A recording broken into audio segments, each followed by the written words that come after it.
Hi, this is Brad with Wannabe Racing. Thank you for joining in on the video today.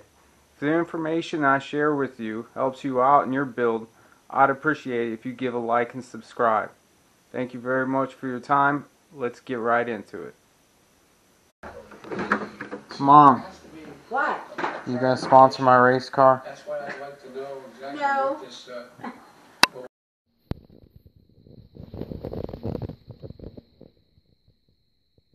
Alright, here is my current turbo oil drain.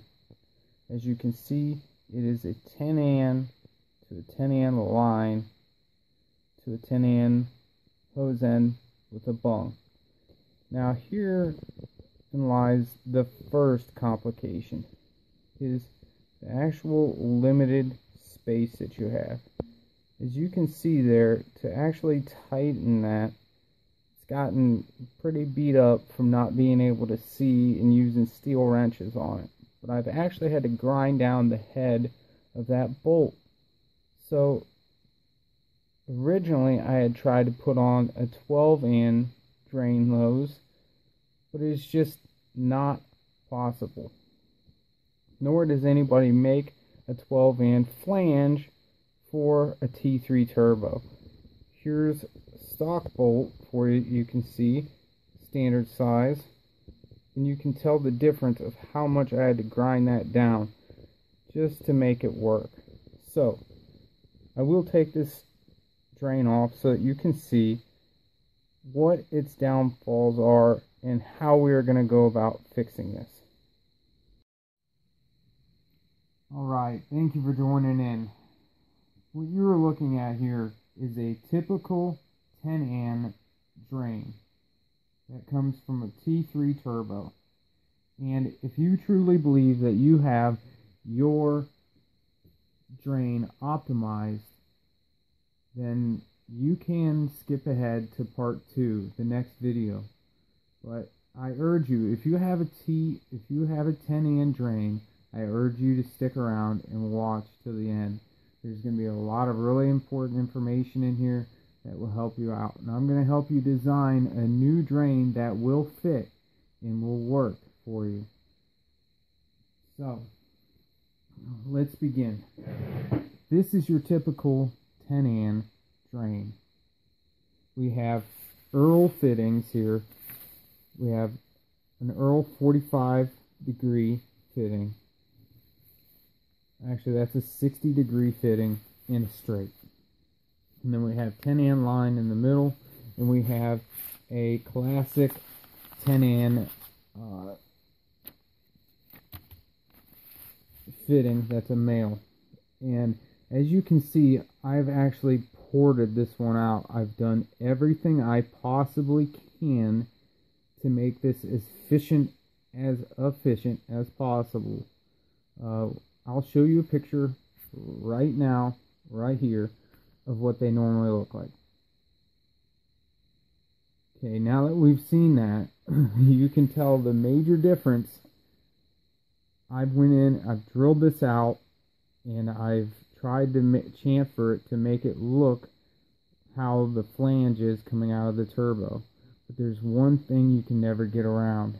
If you look down through the inside, where the threads are,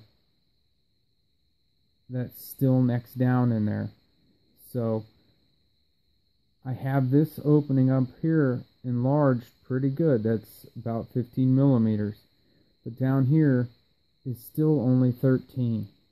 Now these typically come from a manufacturer.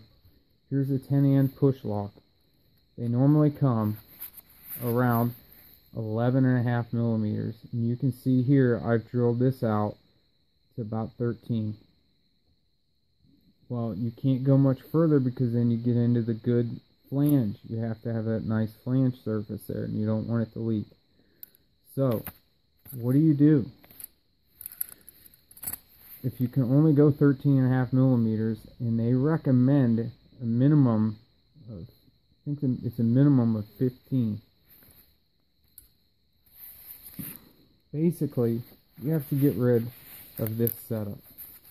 This design just does not work. It's just not It doesn't have enough flow. It's just not there. It necks down in here, even though I've drilled this inside the fittings here, it's still only 11.5 millimeters. Still only 11.5 down here. That's less than half an inch for people that want it in standard. So what do? This is what we do. We completely redesign it, and we run a large, true 3/4 inch hose. And when you put them together, they are exactly the same length, but the volume increased of this guy is 114%. I have filled this one completely with water, measured it, 35 milliliters. This new redesigned one, 75 milliliters. That is 114% difference. 114%. It is an incredible difference of volume. And I'm going to show you how I went about doing this. Alright, here's the fittings that is going to take to make this happen. And on the screen, I'm going to put a picture up of what these originally looked like. Now that we've seen what they look like, I'll show you what I did. So you could tell that originally this fitting was on here, and I chopped this off. This is a 10-an fitting, of course, but this flange is really well designed, and I'll show you why. Because it's O-ring and it's machined out in the square pattern that exactly fits our turbo. It exactly fits our turbo. So, what did I do? I bought a US made bung. It is a true 12-an push lock bung. So this is a weld-on bung. And what I went ahead and did is I chopped the nipple off, and I sanded this weld-on flange flat. So I got rid of this, and I welded this guy right on here. You can get the picture. So this is what it looked like. Then I even went ahead and I even drilled this out and ported this out even more.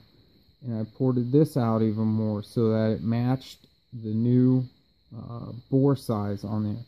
Now, what is the new size of our 3/4 inch?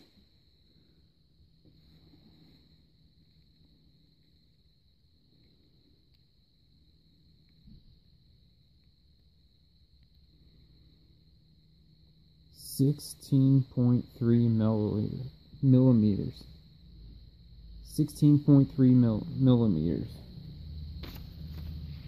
And our old fitting started its life out 10-an.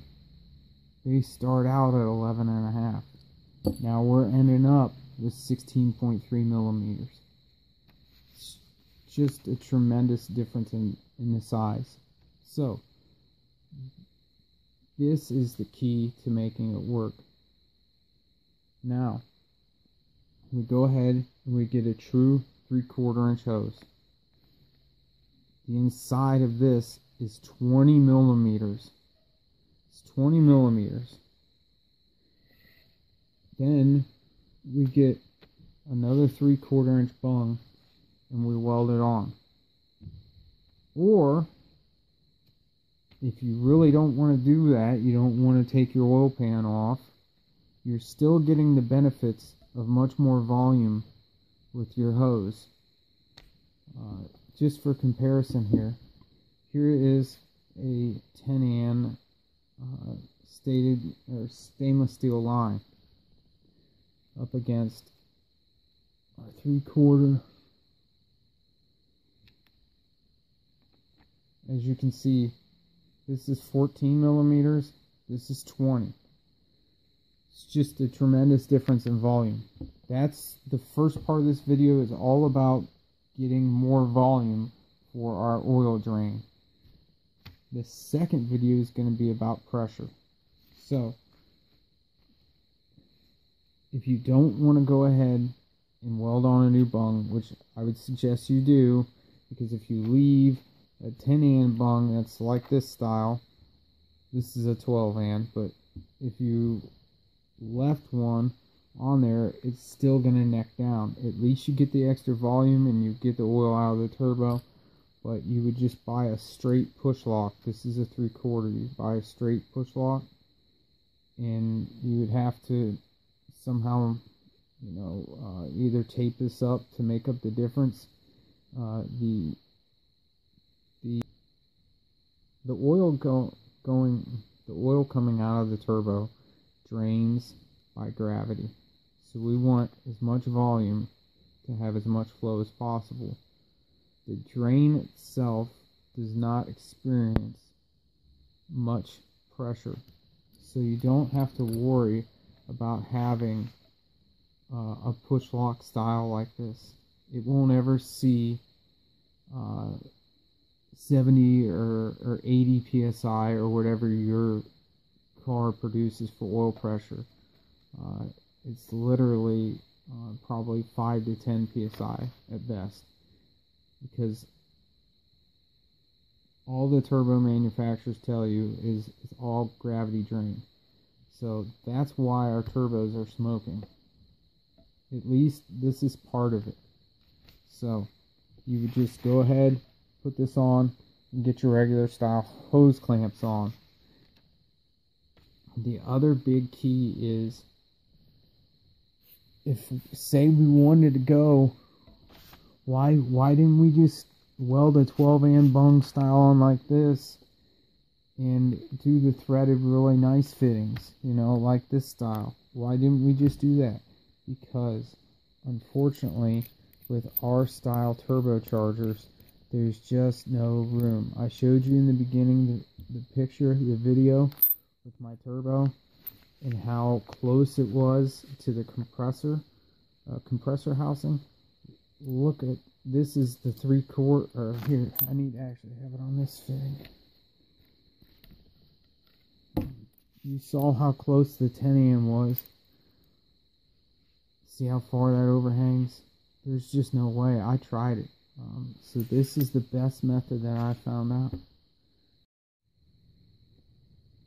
Now, where did I purchase this flange with the O-ring and the 3/4 inch bung to make this happen?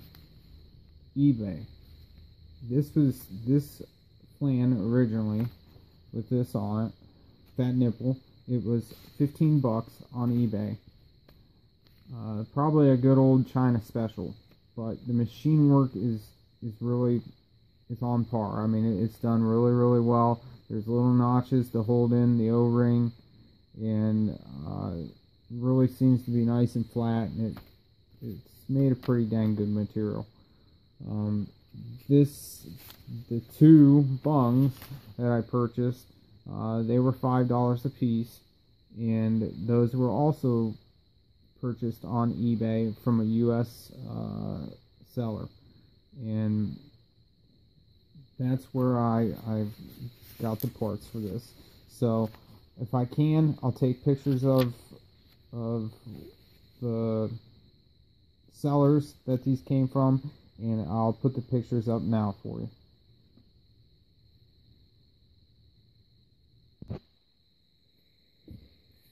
So this is what our new 3/4 inch drain ends up looking like with our hose clamps on it. If you don't like these style hose clamps, you could always go ahead and purchase your longer like factory style worm clamps, or you could use a tool like this to put stainless steel wire lock on it. The hose I've purchased from Summit Racing. It's capable of handling transmission fluid and oil fluid. You could also buy like an Earl's push lock hose that comes, I believe, in the blue. But this essentially is what you'll end up with when you're done. And these clamps are more than sufficient to make sure we don't have any leaks and hold the pressure in. So if this helped you out, guys, I hope you like it. Please check out my next video on how we go about controlling the amount of pressure now that we've helped manage the flow and the volume. Again, this is Brad at Wannabe Racer. Thanks for watching.